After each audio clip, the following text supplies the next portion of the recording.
2022ರಲ್ಲಿ ನಾನು ಈ ಕಾಂಪಿಟೇಟಿವ್ ಫೀಲ್ಡಿಗೆ ಬರ್ತೀನಿ. 2022ರಲ್ಲಿ ಒಂದಿಷ್ಟು ನೋಟಿಫಿಕೇಷನ್ಸ್ ಆಗ್ತವೆ. 2023ರಲ್ಲಿ ಎಕ್ಸಾಮ್ ಬರೀತೀನಿ. 2024 ಲಿಸ್ಟಲ್ಲಿದ್ದೀನಿ. ನಾನು ಬರೆದಿರೋ ಪೋಸ್ಟಲ್ಲಿ 10 ಪೋಸ್ಟಲ್ಲಿ ನಾನು ಒಬ್ಬಳು. ಮೂಲತಃ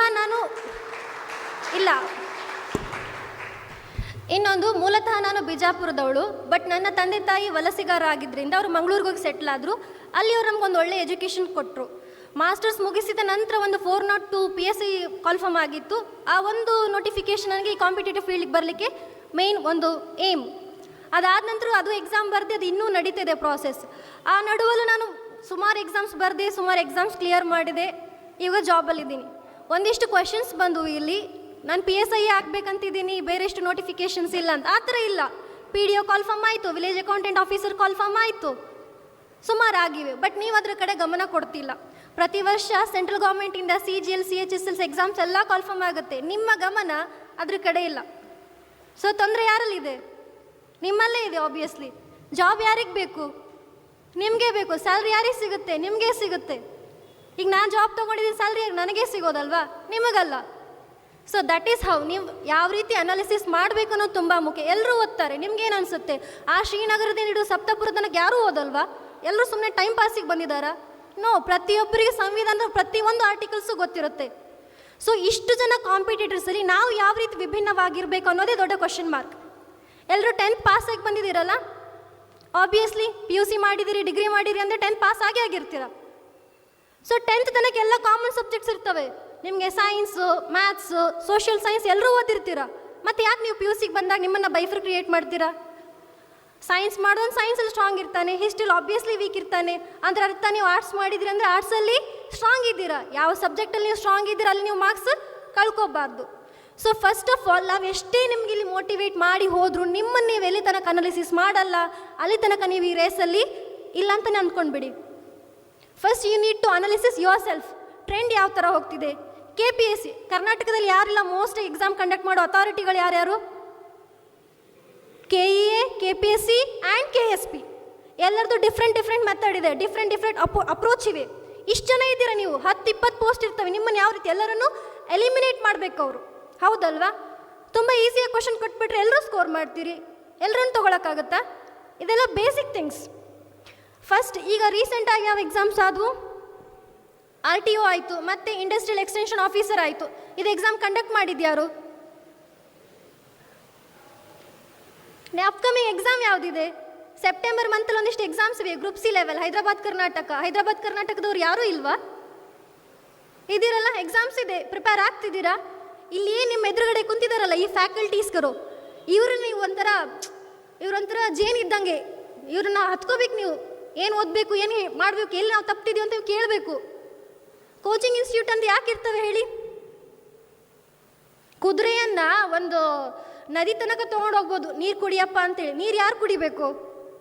ಕುದುರೆಯೇ ಕುಡಿಬೇಕು ಅಲ್ವಾ? ಮತ್ತು ಒಂದು ನೆನ್ಪಿಟ್ಕೊಳ್ಳಿ, ದೇವನೂರು ಮಹಾದೇವ್ ಅವರು ಹೇಳಿದ್ದಾರೆ, ಎದೆಗೆ ಬಿದ್ದ ಅಕ್ಷರ, ಭೂಮಿಗೆ ಬಿದ್ದ ಬೀಜ, ಒಂದಲ್ಲ ಒಂದಿನ ಪ್ರತಿಫಲ ಕೊಟ್ಟೇ ಕೊಡ್ತವೆ. ಸುಮಾರು ನಾನು 3 ವರ್ಷ ಆಯ್ತು ಅನ್ಕೋತೀನಿ ಇದೇ ಲಿಂಗಾಯತ್ ಭವನ್ ಇಲ್ಲೇ ಅಲ್ಲಾಡ್ತಿದ್ದ ಹುಡುಗಿ ನಾನು. ತುಂಬ ಗ್ರಾಮೀಣ ಬ್ಯಾಕ್ಗ್ರೌಂಡ್ ನಮ್ಮದು, ರೂರಲ್ ಬ್ಯಾಕ್ಗ್ರೌಂಡ್.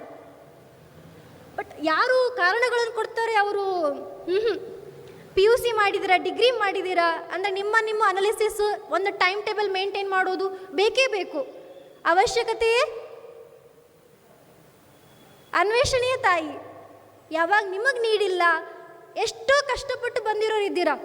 ಪೇರೆಂಟ್ಸಿಗೆ ತುಂಬ ಪ್ರಾಬ್ಲಮ್ ಇದೆ, ಕಷ್ಟ ಇದ್ದಕ್ಕೇ ನಾವೊಂದು ಬೆಟರ್ ಲೈಫ್ ಬೇಕಂತ ಅನ್ಕೋತೀವಲ್ಲ. ಎಲ್ರಿಗೆ ನಿಮ್ಗೆ ಯಾಕೆ ಬೇಕು ಗೌರ್ಮೆಂಟ್ ಜಾಬು? ಬೇರೆ ಜಾಬ್ಸ್ ಇಲ್ವಾ? ಒಂದು comfortable life, financial stability. Karnataka ರಾಜ್ಯದಲ್ಲಿ ಯಾವ ಕಮಿಷನ್ ನಡೀತಿದೆ ಈಗ? Pay commission, 7th pay commission ನಡೀತಿದೆ. ಒಬ್ಬ PSC ಎಷ್ಟು ಸಂಬಳ ತಗೋತಾನೆ? ಒಂದು ನೋಟಿಫಿಕೇಶನ್ ಪೇ ಸ್ಕೇಲ್ ಅಂತ ಬರುತ್ತೆ, ನೋಡ್ತೀರಾ ನೀವು ಅದನ್ನೆಲ್ಲ? ಅದ್ರ ಮೇಲೆ ಓದ್ಕೋಬೇಕು ನೀವು. PSIಯೋ, ಗ್ರೂಪ್ Cನೋ, KPSC ಎಷ್ಟು ಚೆನ್ನಾಗಿ ಸಿಲೆಬಸ್ ಫ್ರೇಮ್ ಮಾಡುತ್ತೆ ಗೊತ್ತಾ?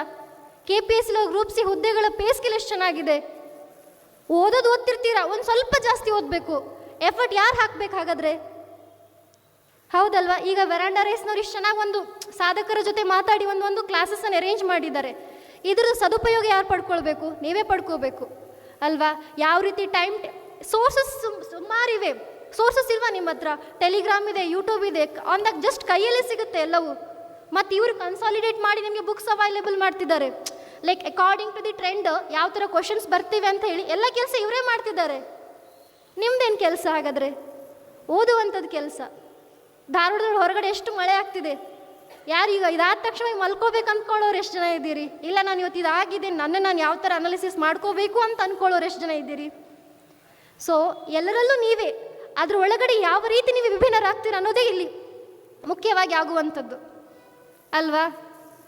PSI ಆಗುತ್ತೆ, ಇನ್ನೊಂದು ಎಕ್ಸೈಸಲ್ಲಿ ಕರೀತೀರಿ ಅಂತ ಹೇಳ್ತಿದ್ದಾರೆ. ನೋಟಿಫಿಕೇಶನ್ ಆಗ್ತಾ ಇರ್ತವೆ, ಬಟ್ ಒಂದ್ಸತಿ ನೀವು ಸಿಲೆಬಸ್ ಕವರ್ ಮಾಡಿಬಿಟ್ರೆ ಅಷ್ಟು ಕಷ್ಟ ಆಗಲ್ಲ. ಇನ್ನೊಂದು, ಕೋಚಿಂಗ್ ಇನ್ಸ್ಟಿಟ್ಯೂಟಲ್ಲಿ ಎಷ್ಟು ನಿಮಗೆ ಫ್ಯಾಕಲ್ಟಿಗಳಿದ್ದಾರೆ ಅವ್ರದ್ದು ಸದುಪಯೋಗವನ್ನು ಪಡೆದುಕೊಳ್ಳಿ. ಎಸ್ಸೆಗಳನ್ನು ಬರೀತಾರೆ, ಅವರಿಗೆ ತಂದು ತೋರಿಸಿ, ಸರ್ ನಾನು ಈ ಥರ ಬರೆದಿದ್ದೀನಿ, ಇನ್ನು ಯಾವ ರೀತಿ ನಾನು ಇಂಪ್ರೊವೈಸೇಷನ್ ಮಾಡಬೇಕು. ಮತ್ತು daily targets, to do list ಎಲ್ಲರೂ ಮಾಡ್ಕೋತೀರ ಅಂತ ಅನ್ಕೋತೀನಿ. ಯೂಟ್ಯೂಬಲ್ಲೆಲ್ಲ ಕ್ಲಾಸ್ ಕೇಳ್ತಿರಲ್ಲ, UPSC ಅಚೀವರ್ಸ್ ನೋಟ್ಸು ಎಲ್ಲವೂ ಅವೈಲೇಬಲ್ ಇದೆ, ಇಂಥದ್ದೇ ಇಲ್ಲ ಅಂತ ಇಲ್ಲ. ನಾನು ಆಸ್ಪಿರೆಂಟ್ ಆಗಿರೋ ಟೈಮಲ್ಲಿ ಇನ್ಸ್ಟಾಗ್ರಾಮನ್ನು ಡಿಲೀಟ್ ಮಾಡಿಬಿಟ್ಟಿದ್ದೆ ಒನ್ ಟೈಮಲ್ಲಿ. ಯಾವಾಗ ನಂದು ಜನವರಿ 2024ಕ್ಕೆ ನಂದು ಲಿಸ್ಟ್ ಬಂತು, ಅಬೌಟೇ ಚೇಂಜ್ ಮಾಡಿಬಿಟ್ಟೆ. ಹೋದೆ ನಾನು, ಬರೆದೆ ಅದರೊಳಗಡೆ ಸವಿತಾ, ಸಹಾಯಕ ನಿರ್ದೇಶಕರು, ಆರ್ಥಿಕ ಮತ್ತು ಸಾಂಖ್ಯಿಕ ನಿರ್ದೇಶನಾಲಯ, ಆ ಥರ ಕಮ್ ಬ್ಯಾಕ್ ಆಗಬೇಕು. ಸೊ ಎಲ್ಲಿ ತನಕ ನಿಮ್ಮ ಒಳಗಡೆ ಅದೇನೊಂದು ಸಾಧನೆ ಮಾಡಬೇಕನ್ನೋ ಹಂಬಲ ಬರಲ್ಲ, ಅಲ್ಲಿ ತನಕ ಯಾರು ಏನೂ ಮಾಡೋಕ್ಕಾಗಲ್ಲ. ಸರ್ಕಾರಕ್ಕೆ ತುಂಬ ಜನ ಇದ್ದೀರಾ ನೀವು, ಯಾರು ಬೆಸ್ಟ್ ಇರ್ತಾರೆ ಅವ್ರು ಮಾತ್ರ ಹೊರಗೆ ಬರ್ತಾರೆ ಅಷ್ಟೇ, ಹೌದಲ್ವಾ? ವಾಯ್ಸ್ ಬರೀ PSI ಅಂತ ಕೂತ್ಕೋಬೇಡಿ. ಯಾಕಂದರೆ ಅದನ್ನು ಬಿಟ್ಟು ನಿಮ್ಮ ಕೆಪಾಸಿಟಿಗೆ ತಕ್ಕಂಥ ಎಷ್ಟೋ ಹುದ್ದೆಗಳಿವೆ. CGL, CHSL, ಯಾರು ಹೇಳಿದ್ವಿ ಪೊಲೀಸ್ ಇದು ಯೂನಿಫಾರ್ಮ್ ಹಾಕ್ಕೋಬೇಕಂತ. CGL ಎಕ್ಸಾಮ್ ಬರೆದು ಹೋಗ್ರಲ್ಲ, ಡೈರೆಕ್ಟ್ ಇನ್ಕಮ್ ಟ್ಯಾಕ್ಸ್ ಆಫೀಸಲ್ಲಿ 3 ಸ್ಟಾರ್ ಜಾಬ್ ಕೊಡ್ತಾರೆ ಅವರು, with uniform only, with good salary. Central ಗೌರ್ಮೆಂಟಲ್ಲಿ 8 ಪೇ ಕಮಿಷನ್ ಬರೋದಿದೆ. ಎಟ್ ದ ಎಂಡ್ ನಾವು ದುಡಿಯೋದು ಅದಕ್ಕೆ, ಒಂದು ಹೊತ್ತು ಊಟ, ಸಮಾಜದಲ್ಲಿ ಏನು ಸಿಗಬೇಕು, ಮರ್ಯಾದೆ, ಗೌರವ ಎಲ್ಲ ಸಿಗಬೇಕು ಅನ್ನೋ ಒಂದು ಕಾರಣಕ್ಕೋಸ್ಕರ ನಾವು ಈ ಫೀಲ್ಡಲ್ಲಿ ಇದ್ದೀರಿ. ಇನ್ನೊಂದು ನೆನ್ಪಿಟ್ಕೊಳ್ಳಿ, PUC ಮುಗಿಸಿದ ಮಕ್ಕಳು ಕಾಂಪಿಟೇಷನ್ ಇಳಿತಾ ಇದ್ದಾರೆ. ಕಾಂಪಿಟೇಷನ್ ಇದ್ದು ಲೆವೆಲ್ ವೆರಿ ಹೈ ಹೋಗ್ತಿದೆ. ಇದು ನೀವು ಅನಾಲಿಸಿಸ್ ಮಾಡ್ಕೊಳ್ಳೇಬೇಕು. ಇಲ್ಲಿ ಹಾಗೋದಿ ಹೀಗೋದಿ, ಡಿಗ್ರಿಯಲ್ಲಿ ಎಷ್ಟು ಜನ ಚೀಟಿ ಬರೆದು ಪಾಸ್ ಆಗಿದ್ದೀರಾ? ಜಸ್ಟ್ ಒಂದು ರೇಸ್ ಮಾಡಿ ಹ್ಯಾಂಡ್, ಆನೆಸ್ಟಾಗಿ ಹೇಳ್ರ, ಎಷ್ಟು ಜನ ಚೀಟಿ ಬರೆದು ಪಾಸ್ ಆಗಿದ್ದೀರಾ? See that is a trick. ಅದು ಮಾಸ್ಟರ್ ನೋಟ್ಸ್ ನಿಮ್ಮದು. ಈಗ ಒಂದು 30-40 ಪೇಜಲ್ಲಿ ಇರೋದನ್ನ ಒಂದು ಪೇಜಿಗೆ ಇಳಿಸ್ತಿರಲ್ಲ. ಎಕ್ಸಾಮ್ ಹಿಂದಿನ ದಿನ ಯಾವ್ದು ಇಂಪಾರ್ಟೆಂಟ್, ಅದೇ ಟ್ರಿಕ್ ನಿಮಗೆಲ್ಲ ಗೊತ್ತು. ಯಾವುದನ್ನು ಯಾವ ಟೈಮಲ್ಲಿ ಎಕ್ಸಿಕ್ಯೂಟ್ ಮಾಡಬೇಕು ಅನ್ನೋದು ಅಷ್ಟೇ ಗೊತ್ತಿಲ್ಲ. ಆಲ್ಮೋಸ್ಟ್ ಬರೆದಿರ್ತೀರ ಚೀಟಿ. ಮತ್ತು ಡಿಗ್ರಿ ಎಕ್ಸಾಮ್ಸ್, ಈ ಎಕ್ಸಾಮ್ ಅಜಗಜಾಂತರ ವ್ಯತ್ಯಾಸ ಇದೆ. ಅದು ಹಿಂದಿನ ದಿನ ಓದ್ಕೊಂಡು ಡಿಸ್ಟಿಂಕ್ಷನಲ್ಲಿ ಪಾಸ್ ಆಗ್ತಿದ್ವಿ, ಇಲ್ಲಿ ಆ ಥರ ಅಲ್ಲ. ಯಾವುದು ನಮಗೆ ಮುಖ್ಯ, ಯಾವುದನ್ನು ಓದಬೇಕು ಅದು ಇಂಪಾರ್ಟೆಂಟ್. ಪ್ರಜಾವಾಣಿ ನ್ಯೂಸ್ ಪೇಪರ್ ಓದಿ, ಅಲ್ಲೇನು ಇಂಪಾರ್ಟೆಂಟ್ ಅದನ್ನು ಪ್ರತಿಯೊಂದು ನೀವು ಕನೆಕ್ಟ್ ಮಾಡ್ತಾ ಹೋಗಬೇಕು. ಇವಾಗ ಒಂದು ಪಾಲಿಟಿ ಓದ್ತಿದ್ದೀರಾ, ಈಗ ಫಾರ್ ಎಕ್ಸಾಂಪಲ್ ನನಗೆ ಪಾಲಿಟಿ ತುಂಬ ಇಷ್ಟ, ನಮಗೆ ಹೊಸ ಸಬ್ಜೆಕ್ಟ್ ಆಗಿತ್ತು, ಪಾಲಿಟಿ ಓದಿ, ಆರ್ಟಿಕಲ್ 21 ಈ ಥರ ಇದೆ ಅಲ್ವಾ, ಇಟ್ಸ್ ಸೋ ನೈಸ್.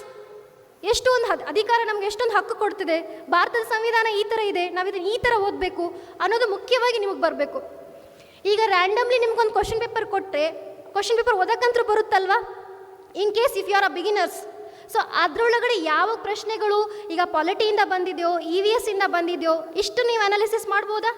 ಅನಾಲಿಸಿಸ್ ಮಾಡುವ ಒಂದಿಷ್ಟು ಕೆಪಾಸಿಟಿ ನಿಮಗಿದೆ ಅಷ್ಟೇ, then you are in the race. So ಅದಕ್ಕೆ ತಕ್ಕ ಹಾಗೆ ನೀವು ಓದಬೇಕು. ಸೊ ಆ ಕೆಲಸವನ್ನು ವೆರಾಂಡಾ ರೇಸ್ನವ್ರು ಮಾಡ್ತಿದ್ದಾರೆ. ನೀವು ಅದ್ರ ಒಳಗಡೆ involvement is very very important. ಇಲ್ಲಿ ನಿಂತು ನಾನು ನಿಮಗೆ ಎಷ್ಟು ಹೇಳಿದ್ರು ಅನ್ನೋ ಒಂದು ಮನಸ್ಥಿತಿ ನಿಮ್ಮಲ್ಲಿ ಬರಲ್ಲ, ಅದು ತುಂಬ ಮುಖ್ಯ, ಹೌದಲ್ವಾ? ಇಲ್ಲಿ ನಾನು ನಿಮ್ಮನ್ನು ಒಮ್ಮೆಲೆ ಏನು ಹುರಿದುಂಬಿಸಿ ಹೋಗ್ಲಿಕ್ಕಿಲ್ಲ. ಯಾಕಂದರೆ ಇಲ್ಲಿನ ಹೋದ ನಂತರ ನಿಮ್ಮ ಕ್ವಶನ್ ಮಾರ್ಕ್ ಮಾಡ್ಕೊಳ್ಳಿ. It's the biggest question. ನನಗೆ ಆಗುತ್ತಾ ಇಲ್ವಾ? ಆಗದಿದ್ದರೆ ಏನು? 3-4 ವರ್ಷದಿಂದ ಇಲ್ಲಿ ಇದ್ದವರಿದ್ದ, ಅವ್ರು ಓದ್ತಿಲ್ವಾ? ಹಾಗಾದರೆ ಅವರು ಓದ್ತಿದ್ದಾರೆ. ಅವ್ರು ಯಾವ ರೀತಿ ವಿಭಿನ್ನವಾಗಿ ಓದ್ತಿದ್ದಾರೆ ಅನ್ನೋದು ತುಂಬ ಮುಖ್ಯ. ಒಂದಿಷ್ಟು ಫ್ಯಾಕಲ್ಟಿಗರಿರ್ತಾರೆ, ಪ್ರತಿ ವೀಕ್ ಟೆಸ್ಟ್ ತೊಗೋಬೇಕು. ಈಗ ಫಾರ್ ಎಕ್ಸಾಂಪಲ್ ಒಂದು ಚಾಪ್ಟರ್ ತೊಗೋತಿದ್ದೀರಂದರೆ ಅದಕ್ಕೆ ರಿಲೇಟೆಡ್ ಟೆಸ್ಟ್ ಸೀರೀಸ್ ನೀವು ಅನಾಲಿಸಿಸ್ ಮಾಡಿಬಿಡ್ತೀರಾ. ಸ್ಪರ್ಧಾರ್ಥಿಯು ಸರ್ಕಾರಿ ಅಧಿಕಾರಿಯಾಗಬೇಕೆಂಬ ಕನಸಿನೊಂದಿಗೆ ಬರುತ್ತಾರೆ. ಹಾಗಾಗಿ ನಿಮ್ಮನ್ನು ನೀವು ಯಾವ ರೀತಿ ಇನ್ವಾಲ್ವ್ ಮಾಡ್ಕೊಳ್ತೀರ ಅನ್ನೋದು ತುಂಬ ಮುಖ್ಯ. ಮತ್ತೇನಾದರೂ ಕ್ವಶನ್ಸ್? ಎಲ್ಲ ಮೇಡಮ್ ಹೇಳ್ಬಿಟ್ಟಿದ್ದಾರೆ ಯಾವ ರೀತಿ ಓದಬೇಕು ಏನು ಅಂತ ಹೇಳಿ. ಮತ್ತು ನಿಮ್ಮ ಕಣ್ಣೆದುರುಗಡೆ 2022ರಿಂದ 25 ಒಳಗಡೆ ಒಂದು ನೋಟಿಫಿಕೇಷನಲ್ಲಿ ಜಾಬ್ ಮಾಡ್ಕೊಂಡು ನಾನು ನಿಂತಿದ್ದೀನಿ. ಸೊ ನೋಟಿಫಿಕೇಷನ್ಸ್ ಇಲ್ಲ ಅನ್ನೋ ಒಂದು ಯಾವ ಮಾತುಗಳು ನಿಮ್ಮಲ್ಲಿ ಬರಬಾರ್ದು. ಇರೋ ನೋಟಿಫಿಕೇಷನಲ್ಲಿ ನಾನು ಯಾವ ಥರ ಜಾಬ್ ತೊಗೊಂಡು ಒಳಗೆ ಹೋಗ್ತೀನಿ ಅನ್ನೋದು ಮುಖ್ಯ. KPSC ಮೊನ್ನೆ PDO ಕಾಲ್ಫಾರ್ಮ್ ಆಯಿತು. PDO ಎಷ್ಟು ಜನ ಬರ್ದಿದ್ದೀರಿ? PDO ಬರ್ದವ್ರು ಇದ್ದೀರಾ, ನೋಟಿಫಿಕೇಷನ್ ಇಲ್ಲ ಅಂತ ಹೇಳಬೇಡಿ. ಒಂದಿಷ್ಟು KPSC ಒಂದು ಸಾಂವಿಧಾನಿಕ ಸಂಸ್ಥೆ, ಅದನ್ನು ಪ್ರಶ್ನಿಸೋದು ತುಂಬ ಕಷ್ಟ, ಅದೊಂದು ಪ್ರಾಸೆಸ್ ಆಗ್ತಾ ಇರುತ್ತೆ. KPSC ಅಂತ ಬಂದರು ಸಾಂವಿಧಾನಿಕ ಸಂಸ್ಥೆ. ಓಕೆ, ಸಾಂವಿಧಾನಿಕ ಸಂಸ್ಥೆ ಏನು ಪೈಫರ್ ಕ್ರಿಯೇಟ್ ಮಾಡುತ್ತೆ, ಇದ್ರ ಬಗ್ಗೆ ನಿಮ್ಗೆ ಐಡಿಯಾ ಇರಬೇಕು. ಇದು ಯಾವಾಗ ಐಡಿಯಾ ಸಿಗುತ್ತೆ? ನೀವು ಕಾನ್ಸ್ಟಿಟ್ಯೂಷನ್ ಚೆನ್ನಾಗಿ ಓದಿದಾಗ ಮಾತ್ರ, ಹೌದಲ್ವಾ? ಸಾಂವಿಧಾನಿಕ ಸಂಸ್ಥೆ ಅಂದರೆ ಏನಪ್ಪ, ಇದಕ್ಕೇನು ವ್ಯತ್ಯಾಸ ಏನಿದೆ ಆ ಥರ ನೀವು ಯೋಚನೆ ಮಾಡಬೇಕು. ಇನ್ ಕೇಸ್ ಇಲ್ಲಿಂದ ಎಲ್ಲೋ ಮನೆಗೆ ಹೋಗ್ತಿದ್ರಾ, ರೋಡ್ ಸೈಡಲ್ಲಿ ಮಣ್ಣು ನೋಡ್ತೀರಾ, ಇದು ಯಾವ ಥರದ ಸಾಯಿಲು, ಇದು ಯಾವ ಥರ ಟೆಕ್ಸ್ಚರ್ ಫಾರ್ಮ್ ಆಗಿದೆ, ನಿಮ್ಮದು ಫುಲ್ಲಿ ಇನ್ವಾಲ್ವ್ಮೆಂಟ್ ಇದ್ರೊಳಗೆ ಇರಬೇಕು. ಕಂಪ್ಲೀಟ್ ಇನ್ವಾಲ್ವ್ಮೆಂಟ್ ಇದ್ದರೆ ಮಾತ್ರ ನೀವು ಈ ಫೀಲ್ಡಲ್ಲಿ ಇದ್ದೀರಾ ಅಂತ ಅರ್ಥ. ಒಂದು ಸ್ವಲ್ಪ